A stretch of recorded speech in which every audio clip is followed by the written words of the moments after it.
क्षणात पावसाला सुरुवात होते आणि दरवळतो तो तुझ्या माझ्या आठवणींचा गंध. क्षणात पावसाला सुरुवात होते आणि दरवळतो तो तुझ्या माझ्या आठवणींचा गंध.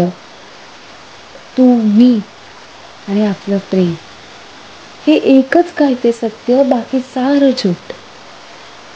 तू, मी आणि आपलं प्रेम हे एकच काय ते सत्य, बाकी सारं झूट. कधी आडोशाला कधी झाडाखाली तू अलगद घेतलेलं कपाळाचं चुंबन आणि मी तुझ्या केसातून फिरवलेला हात. कधी आडोशाला कधी झाडाखाली तू अलगद घेतलेलं कपाळाचं चुंबन आणि मी तुझ्या केसातून फिरवलेला हात. हा सगळा शृंगारच वाटू लागतो. मग मिठीत मनातला भाव हळूवार उतरतो ओठांवर आणि आपण मात्र ओलेचिंब होत जातो पावसासह एकमेकांत.